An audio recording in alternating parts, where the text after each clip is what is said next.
Entonces, vamos a ver la definición del abdomen agudo, ¿no? ¿Qué diferencia hay entre un dolor abdominal agudo y abdomen agudo? Que aparentemente suena algo similar, pero no lo es, ¿no? Porque dolor abdominal es bastante frecuente en la parte semiológica digestiva, ¿no? Pero igualmente representa 5 a 10% de las urgencias, ¿no? Porque está incluido en una serie de manifestaciones desde el punto de vista general y de digestivo, ¿no? Tenemos desde lo más simple, que es una epigastralgia, ¿no? Que puede ser una gastritis, una úlcera, una colecistitis, eh, una pancreatitis, que ya estamos viendo cosas más complejas, pero en general los problemas abdominales casi siempre han generado, los problemas digestivos siempre generan de alguna manera el dolor, es uno de los síntomas importantes. La diferencia entre el abdomen agudo es que igualmente es de comienzo brusco, pero repercute en el estado general, ¿no? Y, por, y, y es un dolor de gran intensidad, ¿no? Que muchas veces va unido a otra sintomatología, ¿no? Y que finalmente el paciente eh, hay un estado hemodinámico que se compromete, ¿no? O sea, es realmente un estado más serio, ¿no? Y que usualmente está relacionado a un proceso intraabdominal grave, ¿no? Entonces, una diferencia muy grande entre un dolor abdominal agudo, por ejemplo, un cuadro de una gastroenterocolitis, ¿no? No, te da dolor, ¿no? Tipo cólico, te da ganas de ir al baño cada vez, ¿no? Pero puede ir pasando conforme pasan las horas. En cambio, el abdomen agudo no, es algo que comienza y en vez de disminuir, comienza a incrementarse en cada momento y ya irresistible este dolor. Podría ser una apendicitis, ¿no? Una pancreatitis complicada. Entonces, ya tenemos que esta es la diferencia. Es muy brusco y repercute en el estado general.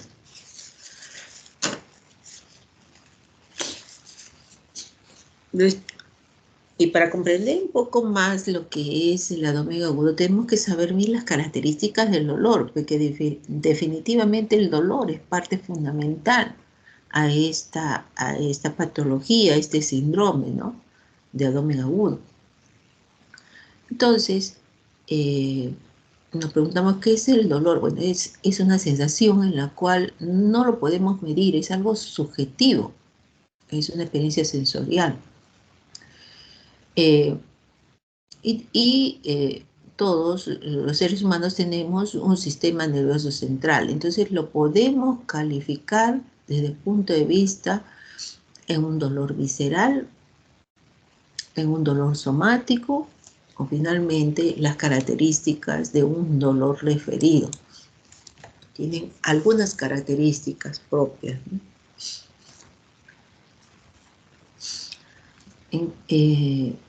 ¿Qué es el dolor visceral? Entonces, ya que estamos tipificando las características de eso. Es de carácter poco definido, mal localizado, ¿no? Eh, compromete las vísceras en forma, es medial, ¿no? Usualmente está más central, compromete las vísceras peritoneales y si es lateral es que compromete las vísceras retroperitoneales, pero usualmente es más medial.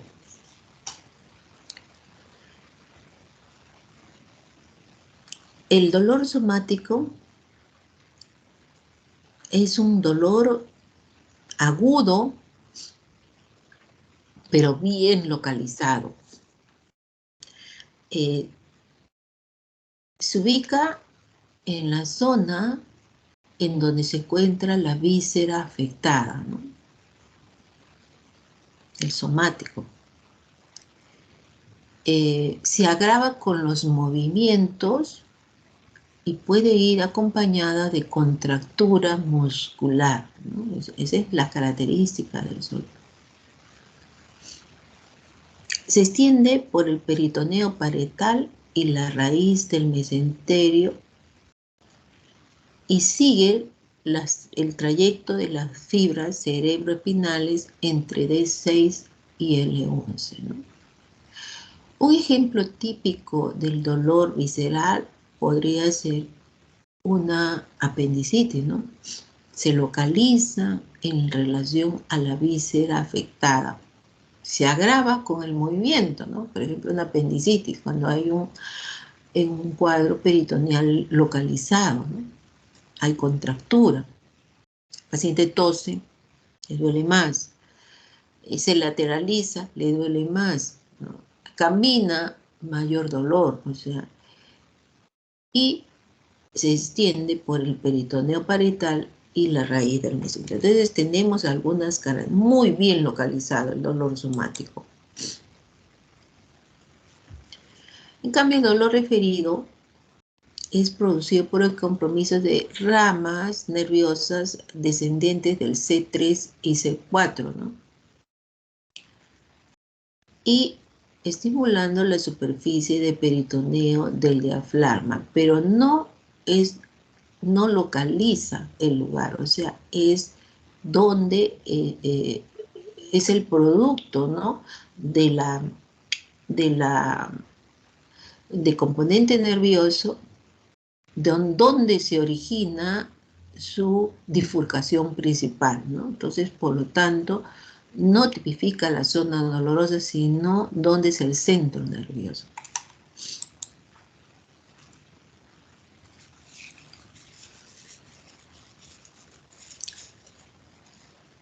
El dolor visceral usualmente localiza los diferentes, el dolor en la línea media, ¿no? Por el origen embriológico. En cambio, el dolor somático está relacionado, ya lo hemos dicho, con la zona de contacto de la víscera inflamada, ¿no? Ante todo con el peritoneo parietal, y busca el dermatoma, que de alguna manera correspondiente. Entonces, el dolor visceral usualmente localiza más en la línea media. En cambio, el dolor somático localiza exactamente el punto doloroso. Según las características embriológicas, ¿no? Tenemos de que el dolor, hay un sistema simpático, ¿no? El dolor visceral, y tiene un sistema parasimpático. Por lo tanto, al presentar estas manifestaciones, tenemos también, acompaña lógicamente con manifestaciones correspondientes a ellas, como por ejemplo sudoración, presencia de a veces mucho, además de la sensación de náuseas, ¿no? Correspondiente con esta inervación, tanto simpática como parasimpática.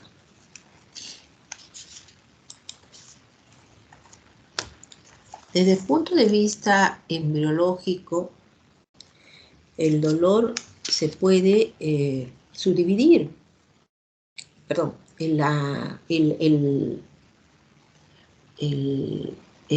la subdivisión de cómo es desde el punto de vista embriológico se puede subdividir en anterior, medio y en la región posterior, ¿no? En la región media está comprometida entre la polla de váter hasta la región del colon.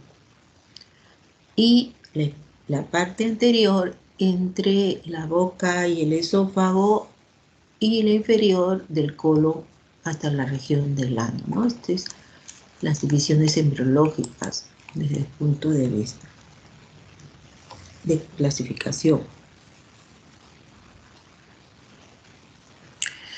La fisiopatología del dolor visceral comienza cuando hay un incremento de la presión a nivel intraabdominal o de punto de vista que ocasiona un incremento o una presión del sistema linfático, ¿no? Produciéndose un linfoedema, ¿no? Entonces ahí tenemos la mucosa, la submucosa, la muscular, pero este incremento de la presión, ya sea por cualquier fenómeno inflamatorio, compresivo, ¿no? Se expresa ante todo porque hay un incremento de esta presión y hay una presencia de un tejido linfedematoso, y esto usualmente pero no tiene una localización exacta. Y se continúa en esta localización, ¿no? Hay una compresión linfática y hay un linfedema, ¿no? Y ahí comienza el origen de este dolor visceral, ¿no? Compromiso de la mucosa, submucosa, y llega a formar finalmente, llega hasta la región muscular y hay un linfedema, ¿no? Localizado.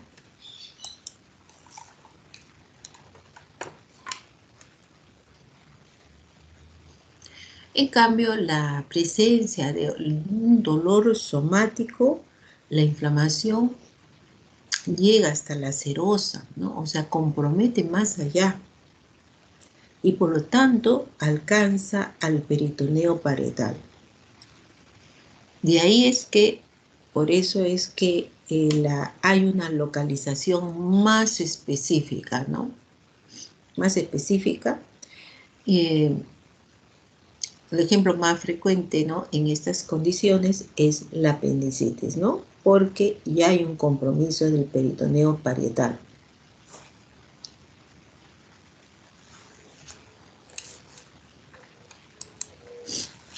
Entonces, cuando hablamos de la fisiopatología del dolor y ya de lo anteriormente definido, entonces es una síntesis de lo que corresponde a las características del dolor visceral, parietal y referido, ¿no? Entonces tenemos lo que ya habíamos previamente mencionado, que el dolor visceral es mal definido a comparación del dolor parietal, que es a punta de dedo, o sea, se localiza el dolor. El dolor visceral es una intensidad creciente, va incrementando. En cambio, el dolor parietal es algo sordo, sostenido, ¿no? Bien, es muy continuo.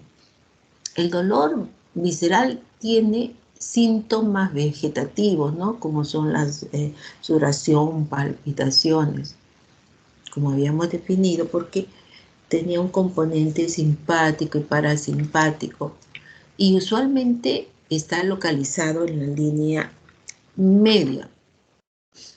En cambio, el dolor parietal, ya hay compromiso del peritoneo parietal y empeora con los movimientos de Valsalva y presencia de tos, ¿no?, con todos los movimientos, y hay un cuadro de hiperalgia y mucha defensa muscular, ¿no?, el dolor parietal. Sin embargo, el dolor referido, ya lo describimos muchas veces en las historias clínicas, es un dolor localizado en zona distante al origen, ¿no? Depende del dermatoma. tiene una, por ejemplo, la vesícula biliar a nivel de la escápula, la pancreatitis en la región dorsal, es decir, es un dolor localizado en zonas distantes del origen. Entonces, y estas características nos va a definir, pues, el gran compromiso del. Entonces, el abdomen agudo, pues, vamos a definirlo como un abdomen, un dolor de inicio brusco, súbito, que puede variar desde minutos hasta varias semanas, pero la verdad que muchas veces no son muchas semanas porque tenemos que resolver ese problema porque así como fue el inicio, la resolución tiene que ser lo más pronto posible, ¿ya? Entonces, no se espera de que pasen semanas, excepto que el paciente esté en casa y venga más complicado, pero lo usual es que el paciente acuda a emergencia por la intensidad del dolor. Hay mucho compromiso en el estado general, el dolor es de gran intensidad, puede ser de múltiples orígenes, ¿no?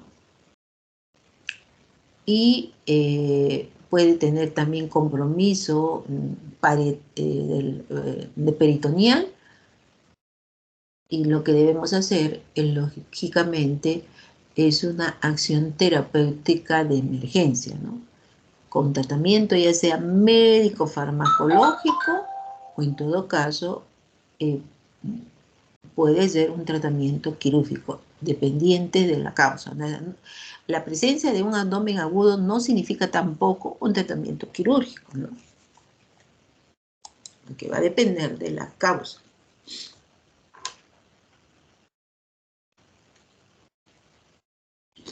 Tenemos muchas causas que pueden producir el abdomen agudo. Muchas, ¿no? Y también va a depender de, eh, de las enfermedades concomitantes que tenga el paciente. Entonces, la gravedad del proceso es la sumatoria, ¿no?, de la enfermedad actual y de las enfermedades subyacentes que tiene el paciente, ¿no? Por ejemplo, es un paciente que tenga un cuadro infeccioso, que puede simular un abdomen agudo, por ejemplo, una pielonefritis, ¿no? Ahí tenemos extraabdominales, pero de alguna manera podría referir a algunas manifestaciones desde el punto de vista abdominales. Y paciente diabético, añoso, es decir, si tiene varias causas que de alguna manera comorbilidad que complican más este proceso desde el punto de vista de vías urinarias, entonces son sumatorias, ¿no? El abdomen agudo también tiene que ver eso, qué paciente está subyacente, qué enfermedades concomitantes tiene, además con un proceso agudo.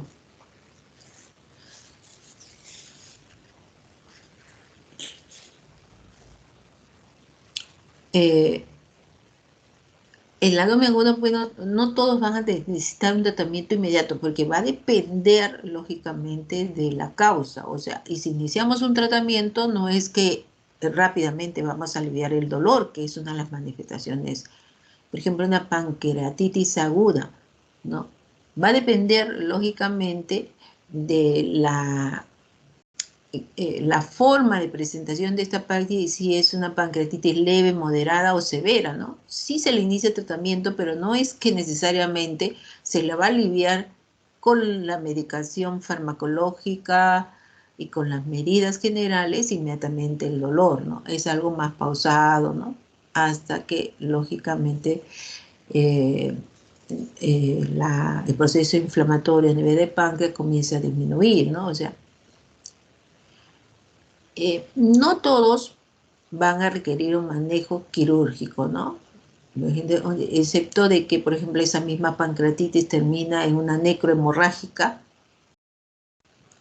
y que haga un cuadro peritoneal. Entonces, como medida inmediata y de repente irremediable, a veces el cirujano interviene y dice vamos a hacerle una limpieza quirúrgica, pero no es lo habitual de esta enfermedad, sino la gravedad del proceso, cómo ha ido evolucionando, ¿no?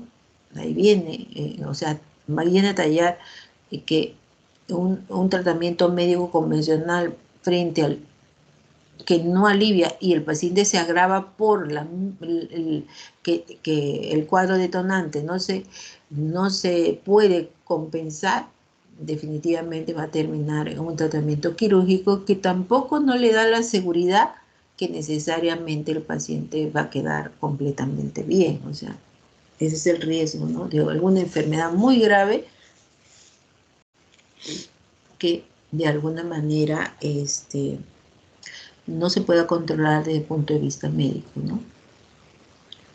Y es muy importante definir si requiere manejo quirúrgico de urgencia. Va a depender de cada caso, ¿no?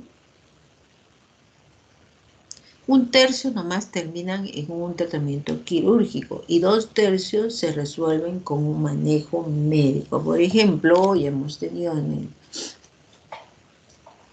paciente con úlcera péptica penetrada y que este paciente de repente ya ha llegado en la úlcera, en la región muscular, y genera un dolor de gran intensidad. Entonces, ese es para tratamiento quirúrgico, no necesariamente. Vamos a ver los rasgos de evolución.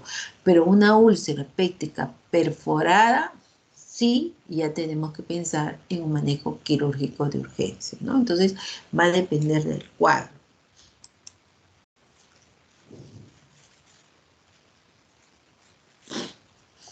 Entonces, la etiología del dolor abdominal puede ser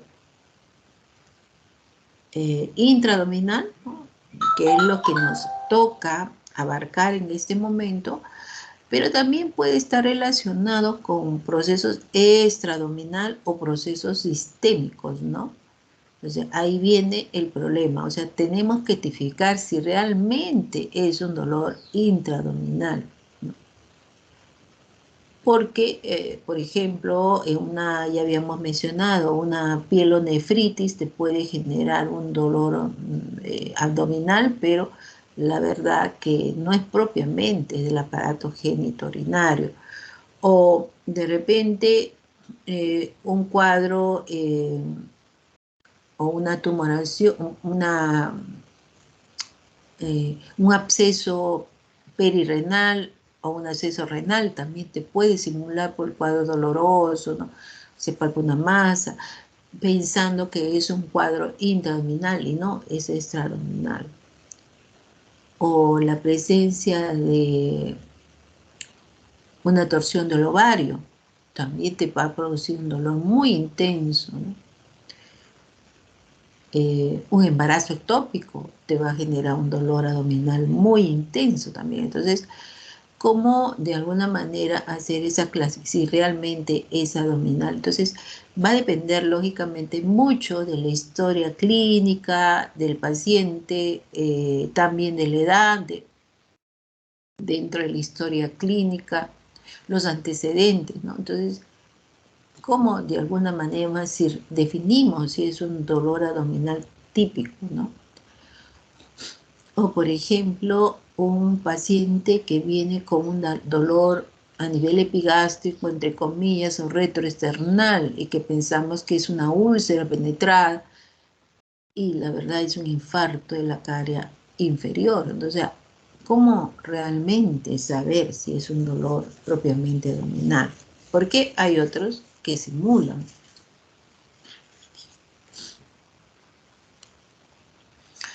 O si son procesos sistémicos, ¿no? Intoxicación, de repente por algún medicamento, ¿no? Eh, eh, ah, o algunas enfermedades endocrinológicas, por ejemplo, en la insuficiencia suprarrenal y cuadros dolorosos, en síndrome de insuficiencia suprarrenal, ¿no? O en algunas leucemias que pueden ocasionar frente a la lisis tumoral, puede producirse cuadros dolorosos abdominales o la porfiria, ¿no? También tenemos. Entonces, hay procesos sistémicos que sí pueden ocasionar también cuadros dolorosos. Entonces, ¿cómo lo vamos a definir? Frente es la historia clínica o los antecedentes, ¿no? Bueno, el dolor, bueno, ocurre en todas las edades, ¿no? De lo pequeño, pero la causa sí va a variar. La morbilidad es muy alta relacionado con la demora al diagnóstico y tratamiento. Por eso es muy importante tenerlo en cuenta. O sea, cuando de alguna manera sí considerar ese dolor abdominal, realmente es un abdomen agudo, ¿no? Porque sí difiere, porque la rapidez donde tenemos que llegar al diagnóstico sí tiene que ser muy, muy, muy consecuente, muy rápida, ¿no?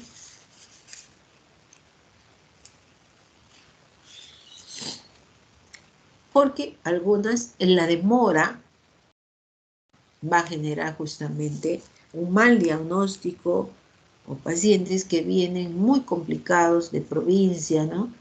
Y ya no tienen una peritonitis localizada, sino generalizada, y lamentablemente el pronóstico va a ser diferente, ¿no? Porque va a depender de la demora, de los días, de la descompensación hemodinámica, del cuadro séptico, ¿no? Entonces, sí debemos prontamente llegar a un diagnóstico definitivo.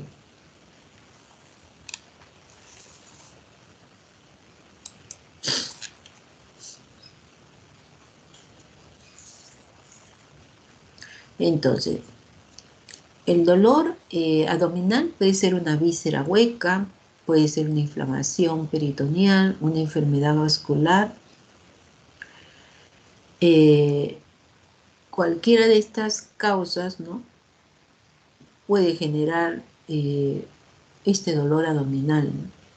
Y el dolor extraabdominal puede ser un dolor referido, metabólico, neurogénico, hasta psicógeno habría que buscar, ¿no? Porque muchas veces paciente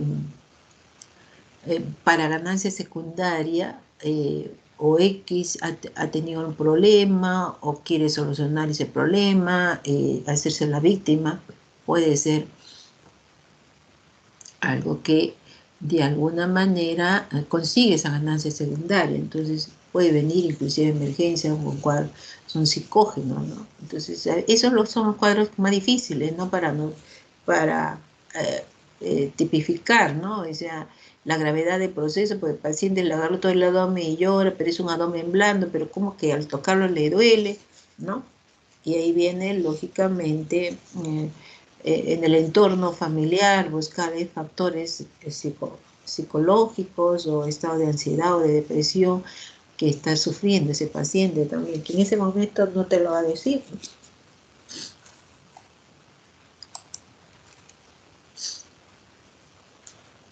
Tenemos dolor por isquemia o dolor por aumento de la tensión de las vísceras, ¿no? Por ejemplo, en caso de infarto intestinal, ¿no? Genera a veces por una vasculitis, ¿no? El paciente viene por un lupus eritematoso y hay una proceso inflamatorio a nivel de los vasos generado por la misma enfermedad, y te puede dar infarto intestinal, ¿no? O infarto mesentérico, ¿no? Entonces me va a generar mucho dolor, ¿no? Vamos a verlo también en el contexto de cada paciente, de cada enfermedad, ¿no? Infarto esplénico me va a producir mucho dolor, problemas vesiculares, ¿no? Infarto hepático, ¿no? En caso de la toxemia gravídica, ¿no? En caso de necrosis por tumor, un gran hepatoma y necrosis, me va a producir mucho dolor, ¿no? O neoplasias también retroperitoneales. Por aumento de la tensión de las vísceras tenemos oclusión intestinal, ¿no? Mucho dolor, ¿no?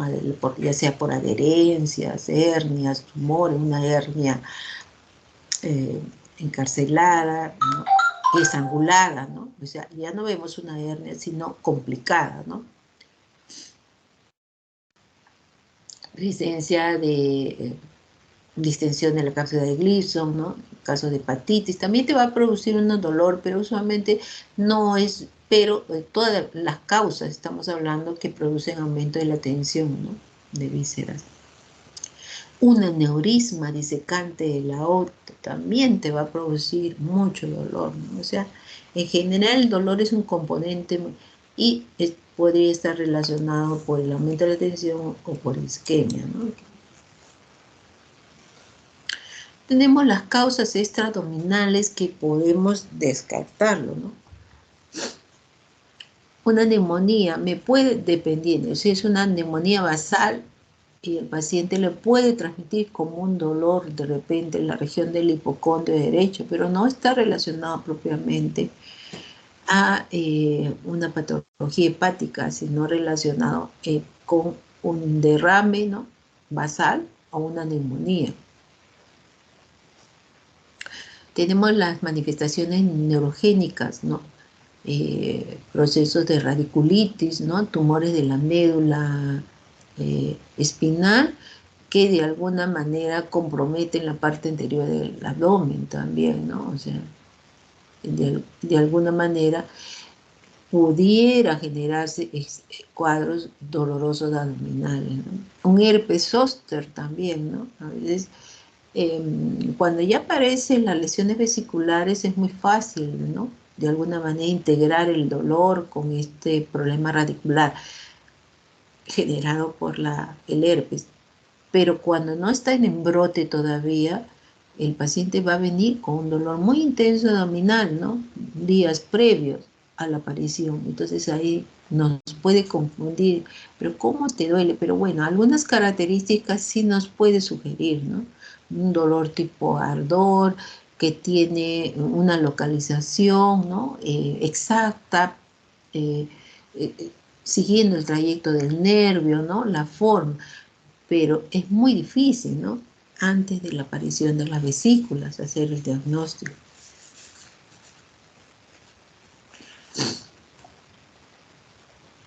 Puede estar relacionado a enfermedades metabólicas, ¿no? Algunos fármacos, bacterias, me puede generar también, ¿no? La cetoacidosis diabética, la porfiria, ¿no?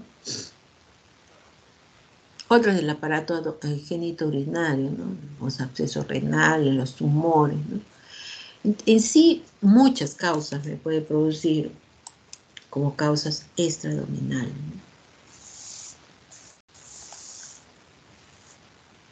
Según las características del dolor, también tenemos el de tipo cólico, ¿no? Víscera hueca, ardor, urente, ¿no? Irritación de la mucosa del esófago, estómago o duodeno, gravitativo, pesadez, generalmente son órganos sólidos, ¿no? Por ejemplo, en caso de una hepatomegalia, ¿no? El hígado no duele, pero la cápsula de distensibilidad produce ese dolor tipo pesadez o opresión, o en casos de una esplenomegalia también. Y el dolor tipo penetrante, tipo hincada, en vísceras huecas con compromiso ya de la serosa, ¿no? Como puñal lo refieren los pacientes. Entonces hay que identificar, sí, estas características del dolor.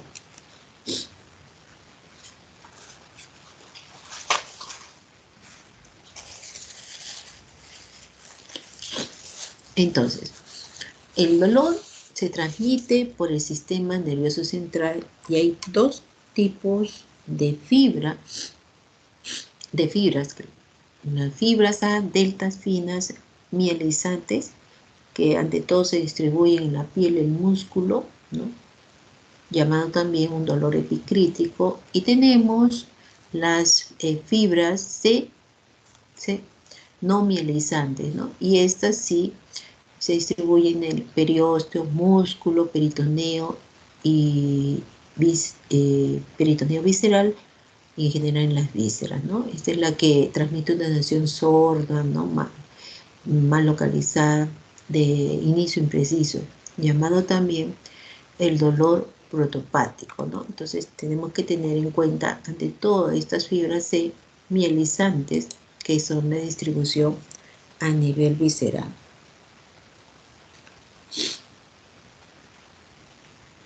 Entonces tenemos que estas fibras C,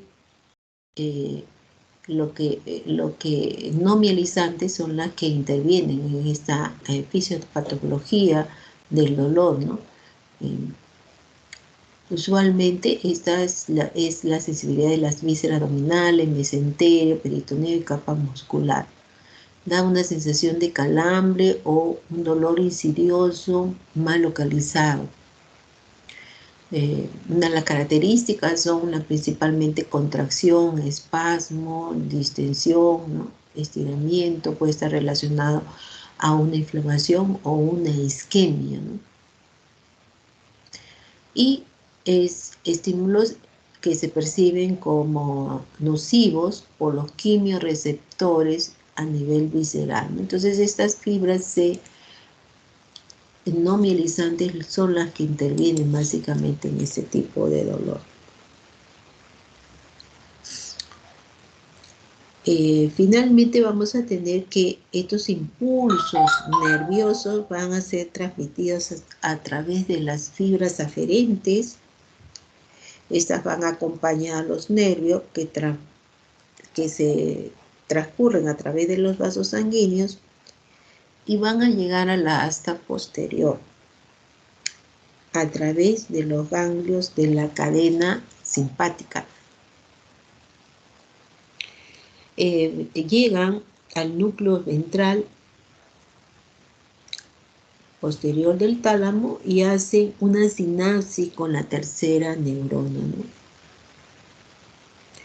Y finalmente van a llegar sus impulsos a la corteza cerebral y estos van a ser regresados con la sensación de dolor, ¿no? Entonces, finalmente se transmite el dolor de esta manera, ¿no? O sea, es bastante complejo la presencia de la transmisión del dolor. Entonces tenemos, bueno, todo lo que ya hemos mencionado, ¿no? ¿Dónde está el dolor? En la región del esófago, en la región, en la horquilla supraesternal, ¿no? O en la porción media del esternón también, o porción a nivel inferior tenemos el epigástrico. O sea, fíjense la distribución, ¿no? De el esófago mismo, cómo pudiera tener algunas características propias que a veces hay que tipificarlo bien en la historia clínica, ¿no? El esófago casi siempre es la parte media en la región del esternón, pero la parte inferior, ¿no? La porción inferior es realmente el epigástrico también, una esofagitis de repulgo.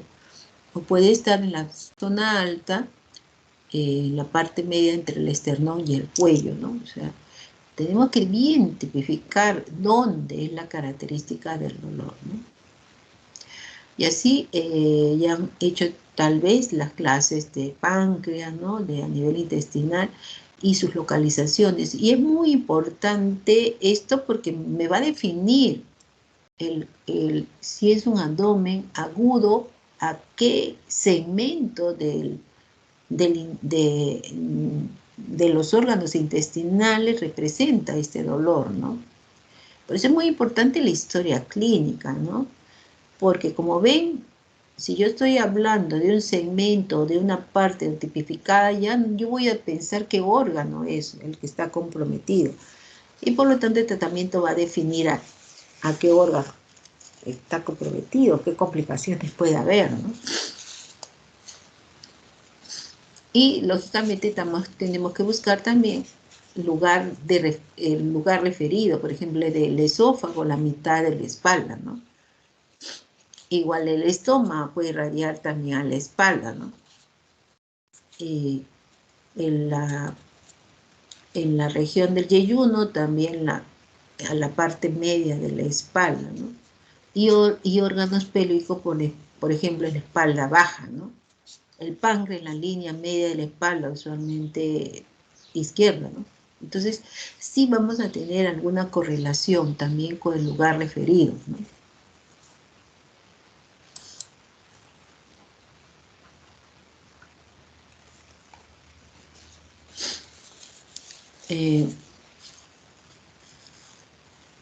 Tenemos acá la fisiopatología, bueno, que ya habíamos mencionado, ¿no? Eso ya lo hemos mencionado. Y tenemos otras formas en la cual es el abdomen agudo, que definitivamente ya tenemos cuadros de severidad, como las peritonitis generalizadas y las peritonitis localizadas, ¿no? Por ejemplo, generalizada, una víscera perforada, ¿no? Cualquiera de las vísceras que podían haber, pero se perforó, ¿no? Entonces esto me da una peritonitis, es una emergencia, ¿no? Y dentro de ellas son quirúrgicas, ¿no? Lógicamente. O tenemos una peritonitis bacteriana primaria, ¿no? Por ejemplo, en una cirrosis, ¿no? En la cual tenemos la peritonitis espontánea, ¿no? Que está relacionada con gérmenes propios del paciente que hace un cuadro peritoneal, ¿no? Otra puede ser peritonitis no bacteriana, un quiste roto de ovario, también produce mucho dolor, ¿no? Y la fiebre mediterránea familiar, que te produce una peritonitis familiar periódica, que no es infrecuente, ¿no? Pero las peritonitis usualmente están por vísceras perforadas, ¿no? O algunas peritonitis no bacterianas son las más frecuentes, ¿no? Y las localizadas, tenemos una diverticulitis de Merkel, proceso inflamatorio, ¿no? O una diverticulitis aguda del colon, ¿no? Bueno, pero si este divertículo se inflama y se perfora, también se podría perforar, ya sería una generalizada. Una colecistitis también te da un dolor muy intenso en la zona inflamada. Igual un cuadro apendicular no complicado, ¿no? Todos estos casos me da un cuadro de una peritonitis. ¿Esto es una causa de abdomen agudo? Por supuesto que sí, ¿no? Todas estas causas. Entonces, la historia clínica definitivamente es la que me va a dar una aproximación de cuál órgano está, ¿no? Y el grado de gravedad del proceso. Entonces, el abordaje desde el punto de vista para hacer nuestro diagnóstico, también es necesario buscar qué antecedentes importantes tiene el paciente. Por ejemplo, si tenemos una obstrucción intestinal y no tenemos, de repente es un paciente 50, ¿no? Aproximadamente, el paciente viene por distensión, náuseas, vómitos y los ruidos hidroaéreos ausentes, no está obstruido este paciente, ¿no? Está muy distendido, ¿no? Causa de que es que está relacionado con hipopotasemia, ¿no? Pero el paciente no tiene diarrea, no tiene medicamentos, no hay nada que pueda generar esto, ¿no? Entonces la historia clínica te va descartando posibilidad. Tiene antecedentes, procesos tumorales que obstruyan, no ha tenido, paciente buen peso, no. Entonces, cirugía abdominal previa, ¿no? Que es una de las causas. Bridas y adherencias, ¿no?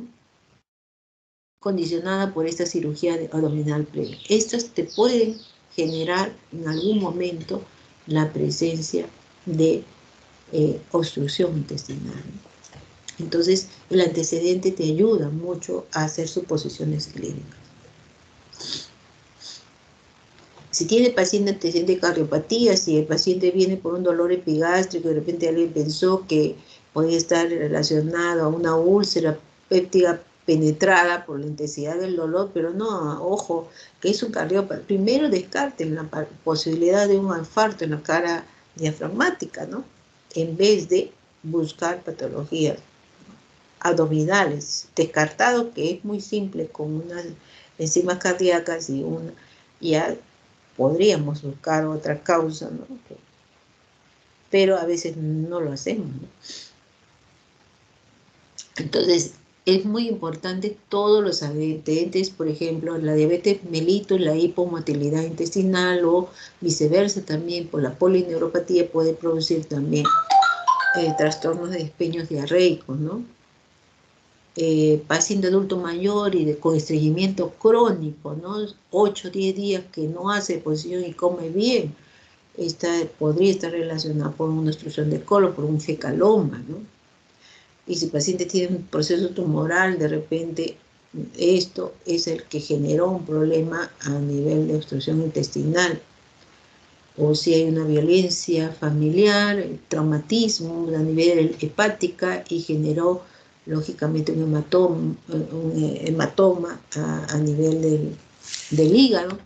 Es decir, el abordaje va a depender también de los antecedentes que tiene el paciente. Cómo se inició el cuadro, qué intensidad tiene, tipo de dolor, factores que se exacerban, cómo es el ritmo, cuál es la localización exacta, cómo se irradia, qué factores acompañan, qué factores disminuyen. Muchas preguntas relacionadas con el dolor, pero lamentablemente muchas veces solo la historia clínica consta del tipo del dolor, dónde se inició y dónde se localizó. Y no me acompañan de las diferentes características. Me dice, dolor, tiene un dolor en la región abdominal. Ya. ¿En dónde? En todo le tengo que preguntar. Ah, no exactamente comienza a dorarme la píldora el alumno. Sí, es bien difícil presentar un dolor abdominal en todo, ¿no? Entonces, porque ¿qué órgano toma? Todo. Entonces serán intestinos, yo le digo, serán intestinos delgados probablemente, pero no, casi siempre hay una localización. ¿Qué tipo de dolor? No sé, doctor. Entonces va a preguntar. ¿Se irradia? No pregunté tanto. ¿Ha tomado algo? No, sí tomó, pero no le pregunté qué medicamento. Otra vez. O sea, la historia se hace 10 veces. No, ya tienen que ustedes saber que tienen que preguntar todo esto, ¿no? Si el paciente no le dice espontáneamente, ustedes tienen que realizarlo. Si tenemos un dolor tipo de inicio brusco, súbito, ahí tenemos muchas de las causas, ¿no? Una úlcera perforada, una ruptura de un aneurisma, una obstrucción mesentérica, una torsión testicular sumamente dolorosa, aunque es abdominal baja, un quiste torcido de ovario también, ¿no? Que es, como les digo, es abdominal baja, pero igual pertenece al abdomen. O un embarazo ectópico roto, ¿no? También puede ser un infarto agudo miocárdico. Con respecto al infarto miocárdico agudo, estoy con una alergia. Entonces, tenemos que tener en cuenta, por ejemplo, en pacientes diabéticos, ¿no? En emergencia, cuando ya residente tuve un caso de una complicación. El paciente viene por un epigastral con antecedente de gastritis, de un síndrome ulceroso, perdón. Y el paciente además se refería que tenía un dolor tipo ardor, ¿no? Y que viene emergencia por este dolor, ya lo había tenido antes, le habían dicho que tenía una gastritis. Pero además era diabética y era hipertensa, relativamente joven la señora, llegaba a 50, 50 y tantos, no era adulta mayor, con sobrepeso, ligero sobrepeso, y ella refería el dolor en la región epigástrica, ¿no? Se le manda su glucosa, se le da un bloqueador H2 y un inhibidor de bomba de protones, ¿no? Y se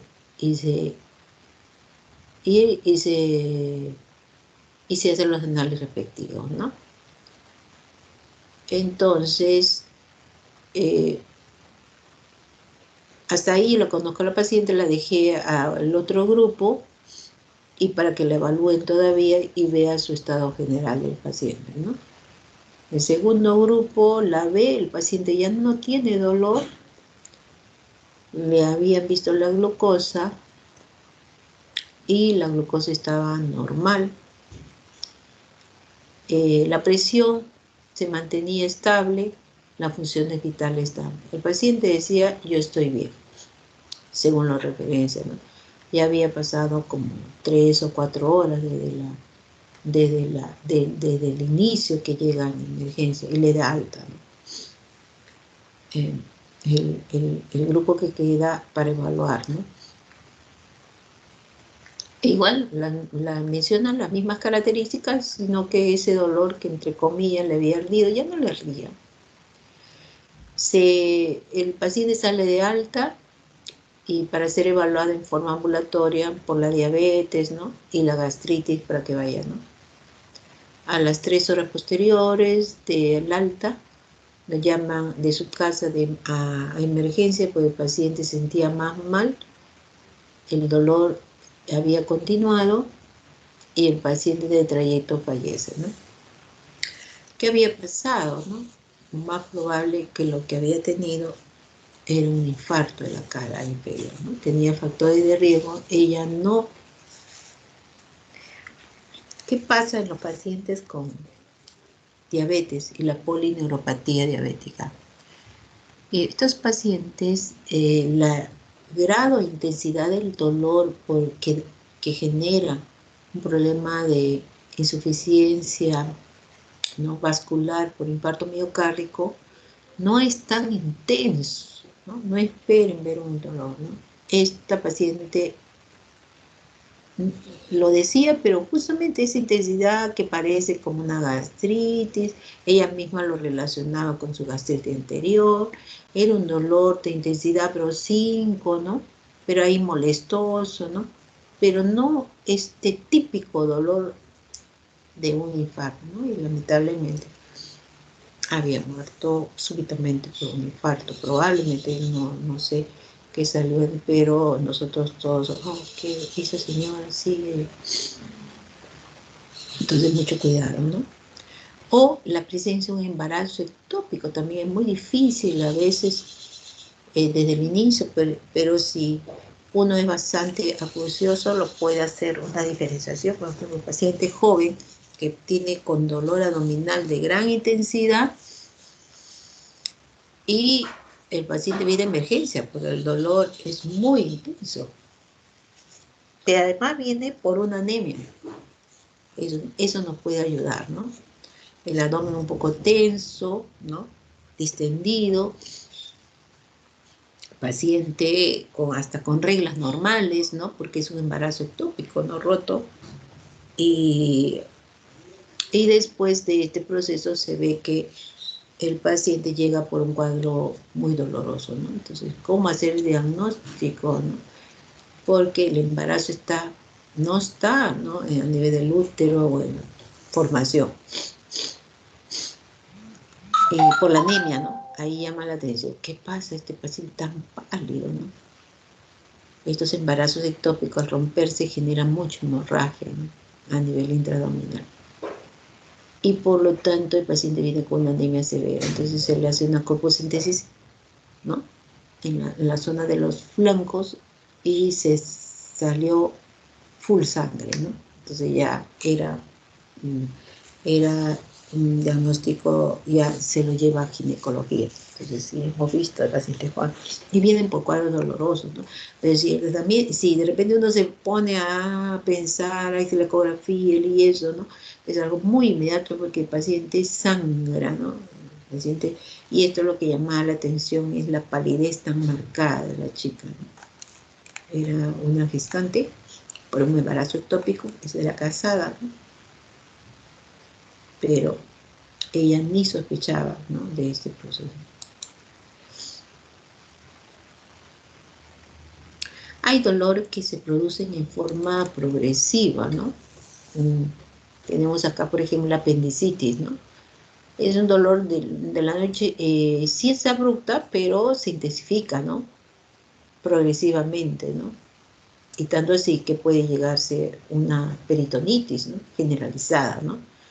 Dolor vago en la región epigástrica, después se localiza en fosa ilíaca derecha, ¿no? Igual el cólico biliar, ¿no? Al inicio puede ser un dolor, pero continuo, se hace continuo, se intensifica más conforme pasan las horas. igual la úlcera penetrada o perforada, ¿no? En general, una hernia complicada, ¿no? O sea, la progresión de la enfermedad también nos puede dar pues, datos orientadores, ¿no?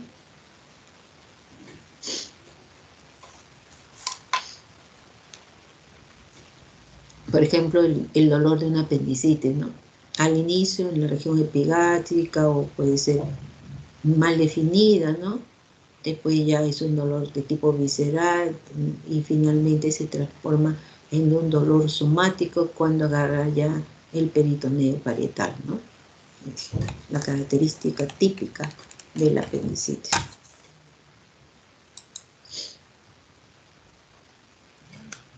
Igual el cólico biliar, ¿no? Cuadrante superior derecho, que son los dolores más típicos y también generan dolor, es un abdomen agudo, ¿no? Un cuadro vesicular, ¿no?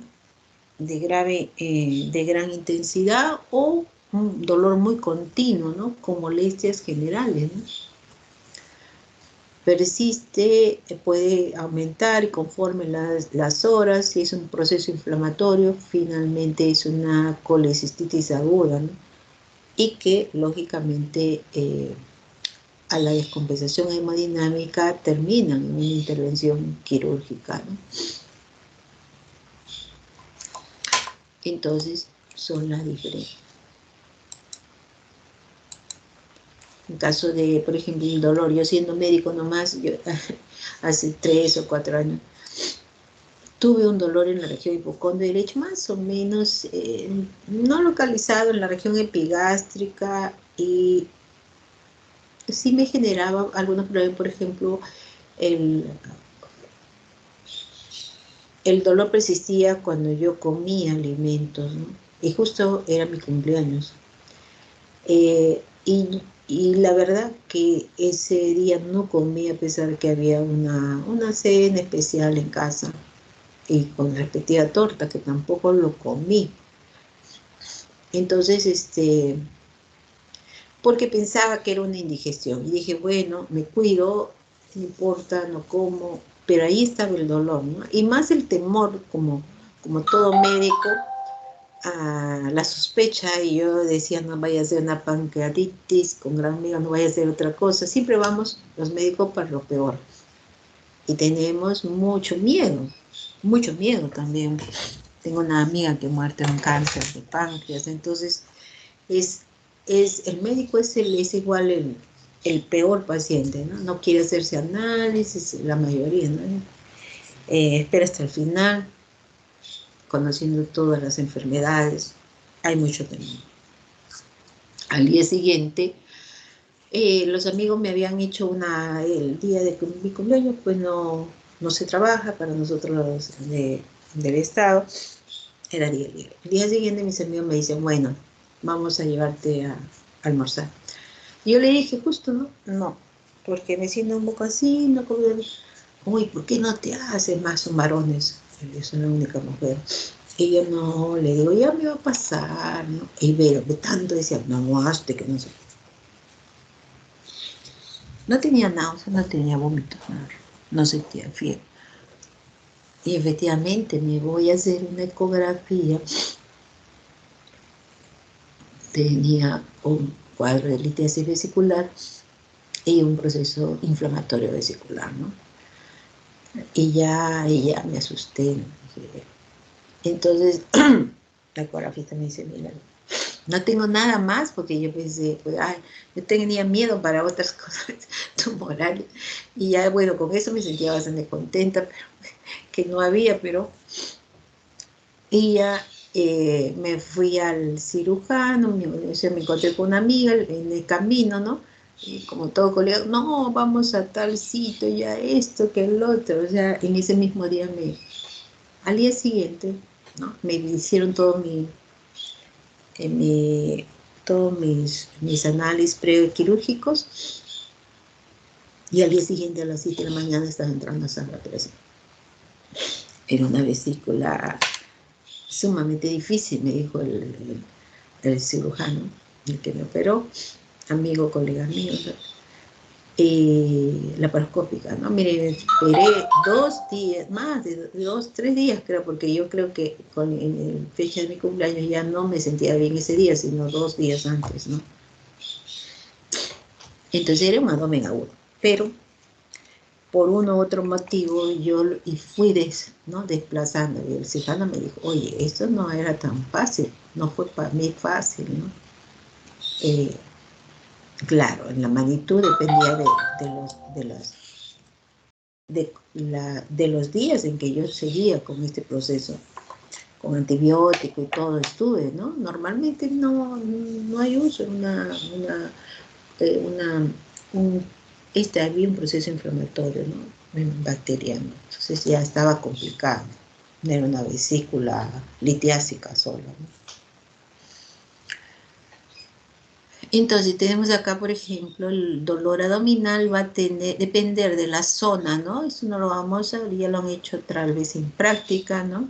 Y todos los posibles localizaciones del dolor abdominal con las respectivas, lógicamente, órganos que están tipificados, ¿no?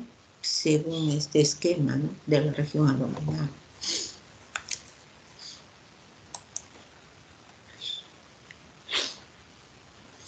Y el dolor referido también nos da mucho, ¿no? Escápula derecha. Un momentito, por favor.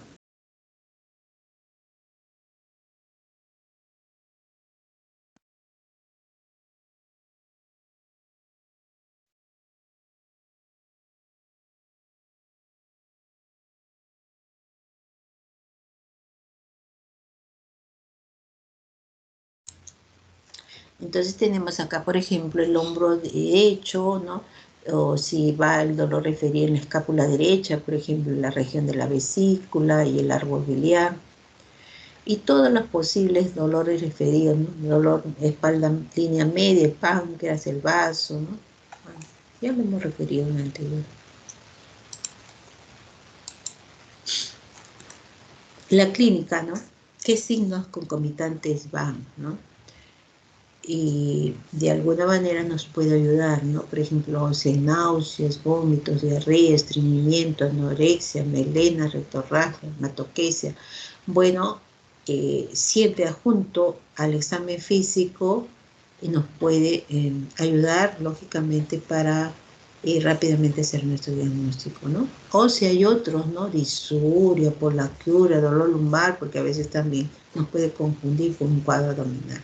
O si además hay dolor torácico, palpitaciones, cuánto es la frecuencia, o sea, para descartar un problema cardiovascular, o si hay disnea, tos, etcétera, ¿no? Otros síntomas que van.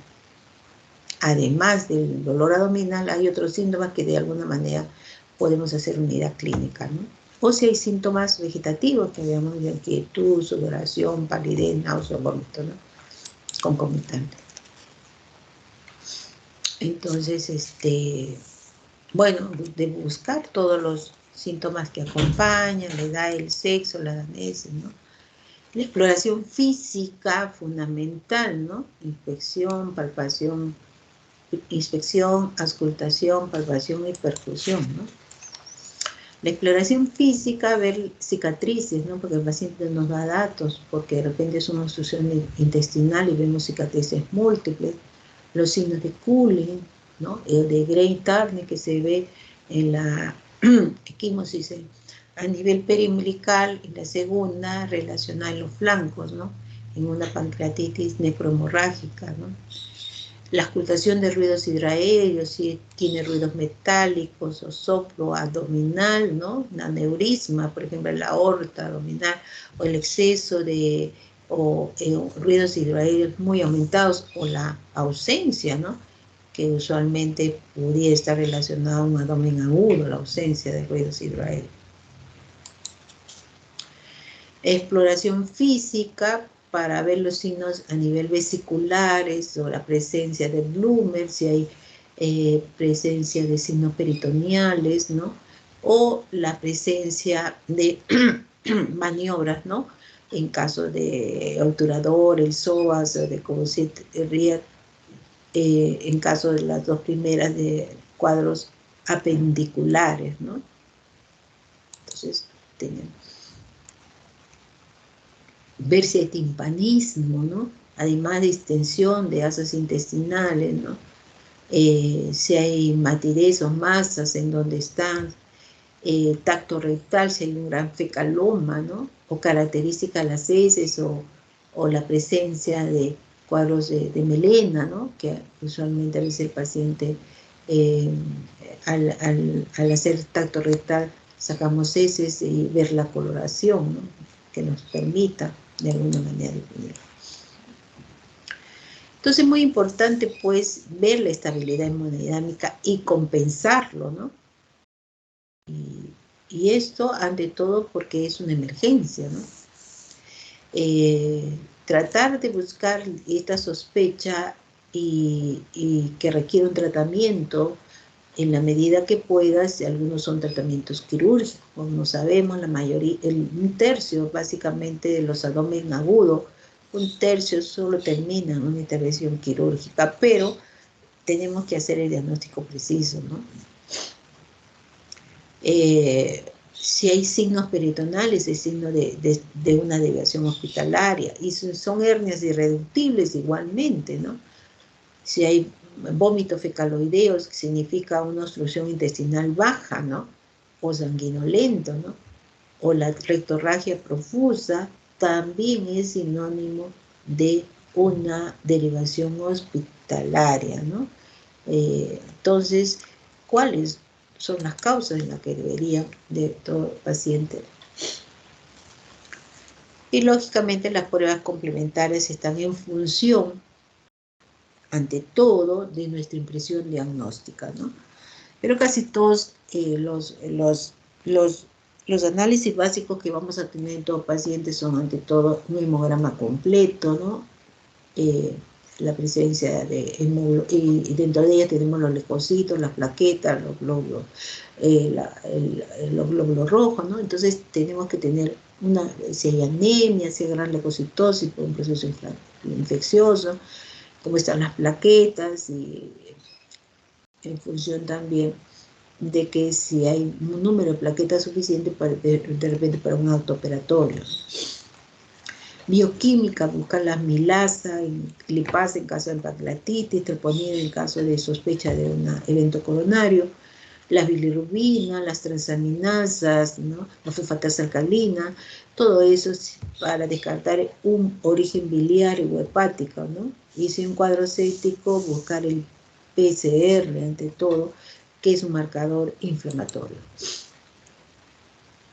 Una radiografía de abdomen nos ayuda mucho para ver si de repente hay una obstrucción intestinal, ¿no? Ver las asas distendidas, si hay perforación también se ve gas, ¿no? Usualmente, o hay niveles también, la presencia de niveles a nivel intestinal. El electrocardiograma siempre en todo paciente adulto mayor debería haber una ecografía abdominal para ver de qué órganos se encuentran comprometidos, ¿no? Y lógicamente la tomografía para ver es mucho más sensible y específica. Sin embargo, en algunos cuadros abdominales, como por ejemplo una peritonitis, ¿no? La tomografía no nos ayuda para asas intestinales, ¿no? O sea, muchas veces también el médico joven pide muchos análisis de laboratorio, pero no centraliza según la historia clínica, ¿no? Y eso es lo malo. Bueno, entonces, estas usualmente van a depender lógicamente de la sospecha clínica. Muy bien, esta es la última diapositiva. ¿Preguntas, chicos? Doctora, buen día. Sí. Una consulta. ¿Cómo clínicamente puedo diferenciar entre un ilio paralítico, una obstrucción intestinal o una pseudo-obstrucción intestinal? Ya. Me dices en un ilio paralítico. En una obstrucción intestinal verdadera y en una pseudo-obstrucción intestinal. Ya. Bueno, eso va a depender de no solo de por ejemplo, un ilio paralítico, ¿no? Vamos a ver la distensión abdominal. Hay. Debe haber, o sea, un ilio sin distensión abdominal no es ilio. Los ruidos hidroaéreos, ¿no? Los ruidos hidroaéreos usualmente también están ausentes en caso de... Un ratito, por favor, me están llamando.